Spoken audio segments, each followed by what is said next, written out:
What is the meaning behind the mysterious serpent mound?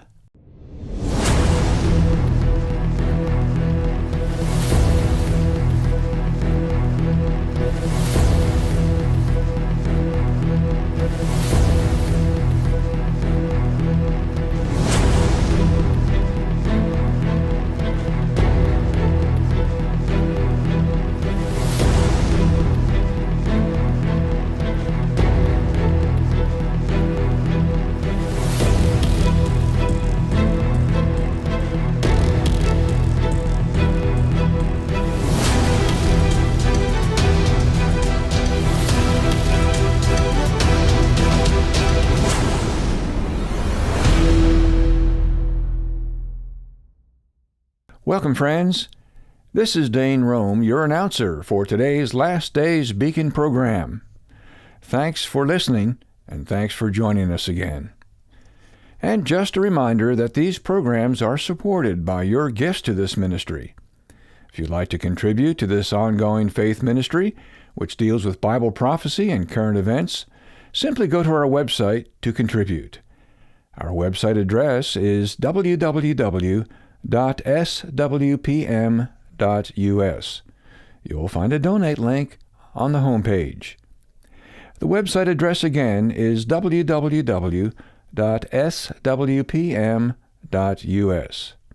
Thank you for your prayers and support for this faith ministry. On today's program, Dr. Snitker interviews L.A. Marzulli regarding his latest brand new film entitled The Mysterious Moundbuilders.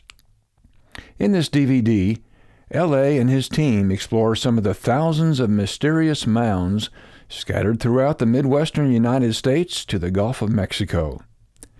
These mounds, some gigantic in size, contain clues to the hidden history of America. The truth regarding the builders of these mounds and their contents have been carefully hidden by the scientific establishment and our government. What are they hiding, and why? This will be the subject of today's intriguing discussion. So let's join Dr. Snitker and L.A. Marzulli as they discuss the mysterious mound builders. Thank you, Dane, and welcome, friends, to another Southwest Prophecy Ministries podcast. It is such a privilege to continue a series of interviews today with L.A. Marzulli. L.A. is an explorer, a composer, a musician, an author, and a filmmaker extraordinaire. And perhaps most importantly, he will soon be coming to the wonderful state of Oklahoma. His research has literally taken him around the world. He has been to Peru in search of Nephilim skulls. He's been to Fatima, Portugal, to unravel the mysteries of the miracle of the sun. He has interviewed many individuals who claim to have been abducted by aliens. So LA's research on the trail of the Nephilim has taken him to many places and to speak with many interesting people. His most recent endeavor has taken him to the mysterious mounds that abound in the Midwestern United States. The fruit of this endeavor is a brand new film entitled The Mysterious Moundbuilders. We're going to continue talking about this research today. L.A., welcome back to our show. Oh, great to be here, David. Thank you. Appreciate it. Well, I appreciate your working us in. I know you're in the midst of a move from the West Coast to Oklahoma, and I appreciate you taking the time. Yeah. We, of course, have talked about some very interesting topics thus far, and we want to drill deep into these and to an understanding. We've already talked about the migration of these Nephilim to North America that probably took place during the days of Joshua, during the extermination of the Nephilim in Canaan.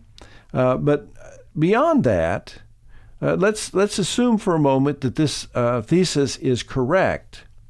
Why then did these Nephilim build these mounds? What was their purpose and function? Well, that's a very, very deep question, and it's not something that it certainly isn't simplistic, and the answer won't be, hopefully. But first and foremost, I believe that these were centers of worship, number one. But number two, embedded within these edifices are highly advanced mathematics, trigonometry, a knowledge of the lunar procession, of the processions of the equinox, solstices, the seasons. All that is embedded in the mounds. Some of them are built on an 18-and-a-half-year lunar cycle. And that, you can do that, but that's not real easy to do. Somebody has to chart the rising and the waxing of the moon, the waxing and waning of the moon on a daily level in order to figure out to build something on an 18-and-a-half-year lunar cycle. It's complex, really complex. And yet we see places like America's Stonehenge, which I believe will either be 3 or 4 in the series, or the Great Circle Mound, the Octagon Mound. Both of those are about 1,000 miles apart. One is in New Hampshire, the other one is in Ohio, and yet they're both built on 18-and-a-half-year lunar cycle. So is it the same people that's doing it? Well, we don't know that. I think it is. It's very deliberate, very, very, very, very deliberate. And you can only see and appreciate, let's say, the Great Serpent Mound, which is the largest serpent effigy on the planet, when you're about 200 feet above it. When you're down next to it, you don't understand what it is you're looking at. You really don't. I mean, I've been there 3 different times. And, okay, I'm looking at it and going, yeah, I get it. It's a serpent. Looks like it's swallowing something. Not sure what that is. But the moment you pop up with a drone a couple hundred feet in the air, everything changes. The whole thing changes. And that's what's exciting. And we show that, the drone footage that we got at the Serpent Mound in the film. And it's eye-opening, because what we see is a coiled serpent on this peninsula that juts out over a waterway. And the serpent has his mouth open, and he's in the act of swallowing an egg. And as Christians, we know what that is. But for years, it's escaped the archaeologists because they didn't understand Genesis 3:15. And so I wrote an article called The Serpent Mound, A New Paradigm. And this was given to me actually by an amateur archaeologist who was at one of our Nephilim Mounds conferences and heard Gary Stearman talking about it's all about the seed, specifically Genesis 3:15, the seed war, where the seed of the serpent will be at war, at enmity with the seed of the woman. The offspring of the serpent will be at enmity, at war with the offspring of the woman.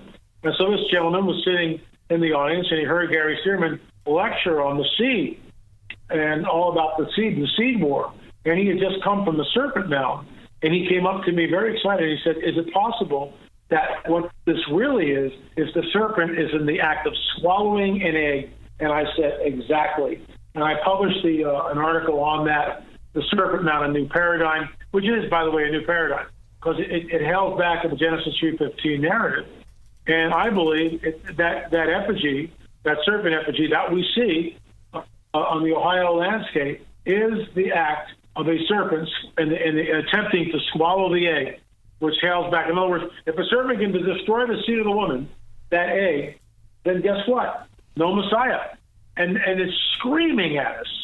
Oh, absolutely. So it's as if the devil and his Nephilim fallen ones are erecting in their architecture this serpent mound, basically screaming in defiance of God and saying, we are going to defeat your plan to bring a seed of the woman into the world that will destroy the serpent. It seems to me to be an act of defiance, open defiance by these fallen ones against the God of the universe.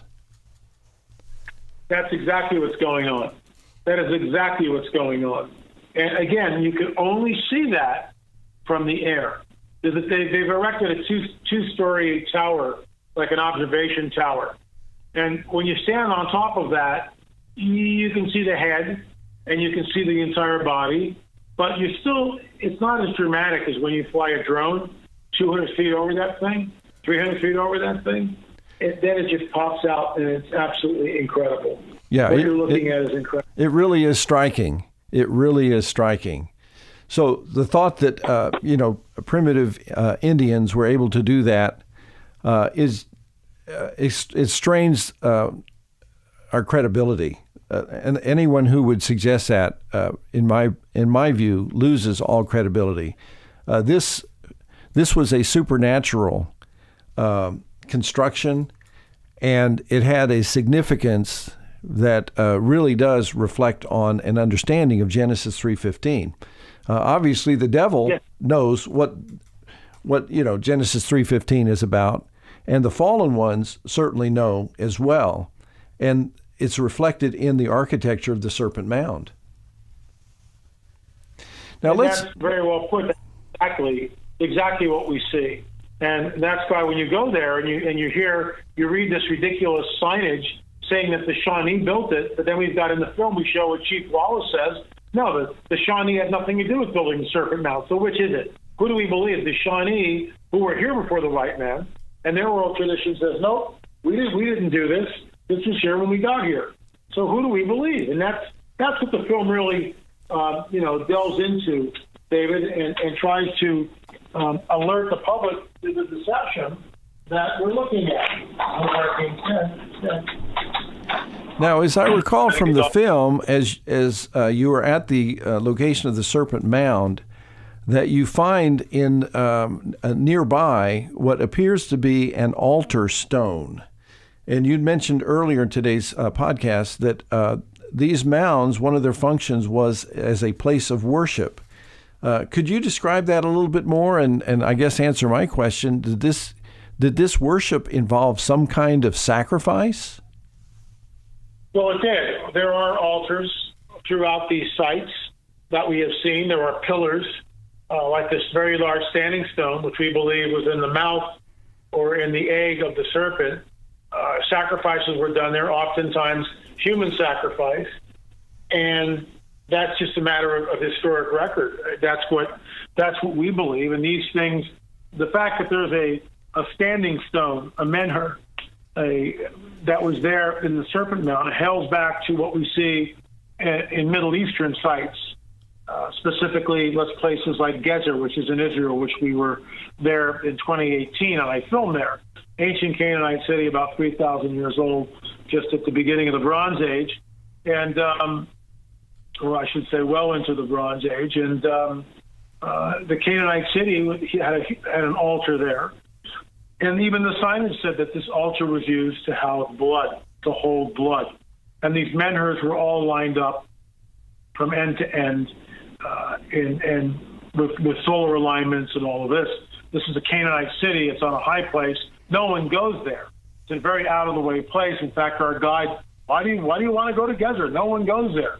And I said, precisely. And there were some other very interesting things that we discovered at Gezer. But this is all part of a Luciferian agenda. And if I will, I want to double back to what we talked about in an earlier show, this idea of abortions up until the day of birth or even after the birth this goes back into having the child pass through the fire to Moloch, which is what we read about in the Old Testament. This is absolutely abhorrent. There is sanctity of life, that the life begins at the moment of conception, not 3 seconds later, at the moment of conception. And the fact that this is now state law in New York should call for a national boycott. And that's what we need to do. The church needs to stand up and boycott and just say, we're not going to go to work for the next week until this stuff stops, because it's bloodshed on the country. And if you don't think that's changing the supernatural paradigm globally, you got another thing coming. And of course, that's a whole different subject, which I wrote about in a recent book, UFO Disclosure. And I weigh in on what is going on, in my opinion, with the so-called abduction phenomenon, and why using the name or evoking the name of Jesus in some cases doesn't seem to have the effect that it used to. And it's very troublesome to me, troublesome to those who read it, because we've turned a corner. But before you get on your high horse and start, calling me a heretic or every name in the book, let me state this, that do we really think that 1 billion abortions worldwide since Roe v. Wade, that's 1 billion with a B, hasn't changed the spiritual dynamic over this planet? Absolutely. The life.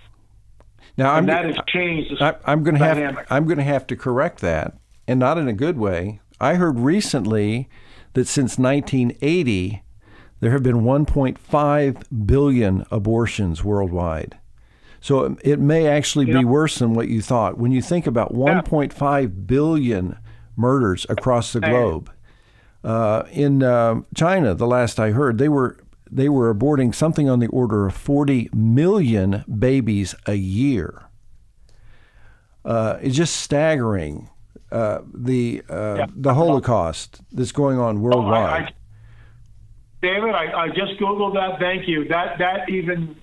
There's 64. I'm on an abortion counter. 64,000 today. 1.5 billion since 1980. Yes. That is unbelievable. Oh, that is unbelievable. Right. Absolutely is. 1 million. And when we think about just the United States since 1973, we're looking at about 60 million American citizens aborted in the womb and some after birth, infanticide. And that is 10 times the Holocaust that took place under Nazi Germany. So wow. We have to apologize to Hitler for the barbarism that has taken place in our country since 1973. Wow. God help us. Yeah. And, getting back to my point here, that if we don't think that 1.5 billion abortions has changed the dynamic, the supernatural dynamic, we have another thing coming. Are you kidding me? If Cain kills Abel and his blood cries out to Father God from the ground, how much more than 1.5 billion babies? And you say, well, why doesn't God move? Well, why doesn't the church move, for crying out loud? When are we going to call for a national strike, which is what we need to do? Call for a national strike. Yeah. Just stop working. I'm not going in today. And you can fire me or do whatever you're going to do, but this is more important. And until the church stands up and does that, the numbers. And in fact, I just loaded this page about a minute and a half ago when you corrected me.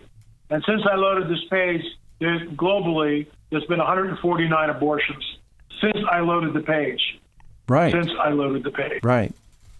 Yeah, I agree. I think there needs to be a massive response on the part of the church that just basically grinds society to a halt. Think of the Yellow Jacket movement in France, which is due to globalism, etc., overtaxation, general oppression.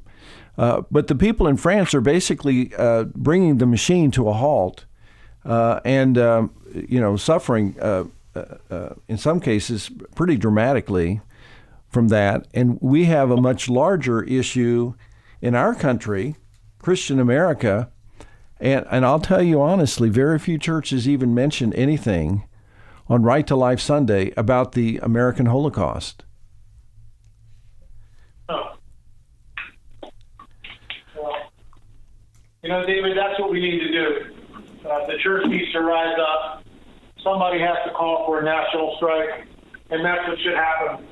And it should be led by some of our leaders, so-called leaders, that apparently don't have the backbone to stand up against the media and the liberal deaths. It's amazing. There was a March for Life in Washington, and that turned into this whole racist thing with a 15-year-old kid, high school student, allegedly smirking at a Native American.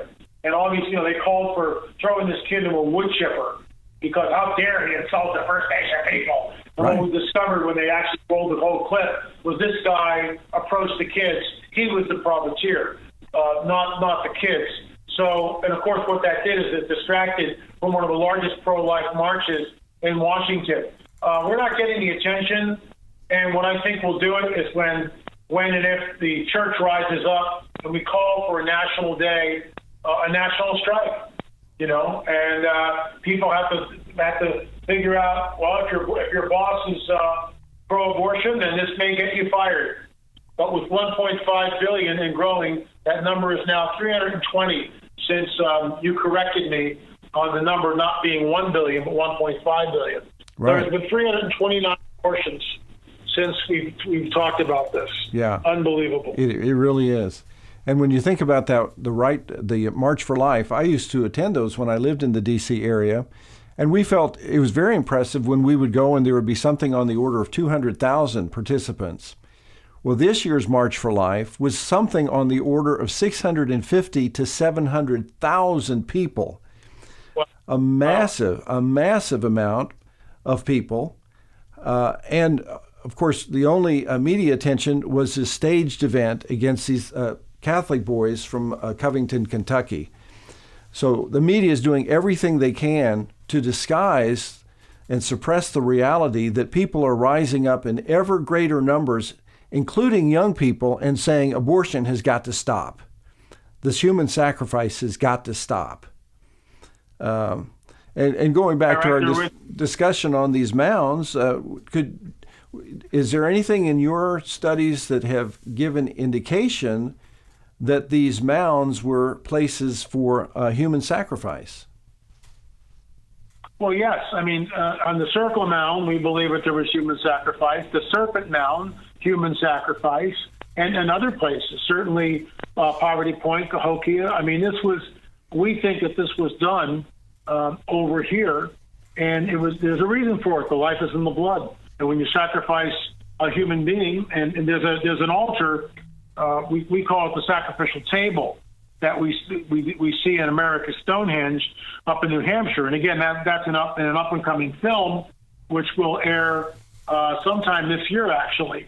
And that was a very large table, and they're not sacrificing deer on this thing; they're sacrificing humans on this. And we're actually trying to get the money up to see if we can find any traces of human blood on the stone itself. So these Nephilim were murdering Native American people, maybe children, as part of their worship? Is that what you would speculate? That's what I think. Okay. Well, we're going to talk about that more next week. We are really getting to some interesting issues. So, folks, stay tuned. Next week, we're coming back with LA, and we're going to continue discussing the mysterious mound builders. But please give your attention to our announcer, Dane Rome, as he shares how you may obtain your copy of the mysterious mound builders. Thank you, Dr. Schnitker. Friends, in conjunction with today's podcast, we're offering a brand new DVD by L.A. Marzulli entitled The Mysterious Mound Builders. This groundbreaking film deals with an American culture over 2 millennia ago that erected thousands of mounds throughout the Midwestern United States to the Gulf of Mexico. This investigative film leads to a radically different discovery than the official explanation offered by our government. This beautifully produced film shows you some of these amazing mounds, including the mysterious Serpent Mound. Many experts in the fields of history and archaeology are interviewed as well. Now, you may obtain a copy of this Mysterious Mound Builders DVD for a gift of $19.99 plus shipping. To obtain your copy, go to our website, www.swpm.us, and then click on the bookstore link. Type in the Mysterious Mound Builders in the search bar. Again, the Mysterious Mound Builders DVD is available for your gift of $19.99 plus shipping. Our website address again is www.swpm.us. Well, please join us for next week's Last Days Beacon program, brought to you by Southwest Prophecy Ministries. Until then, this is your announcer, Dane Rome. Thanks for listening.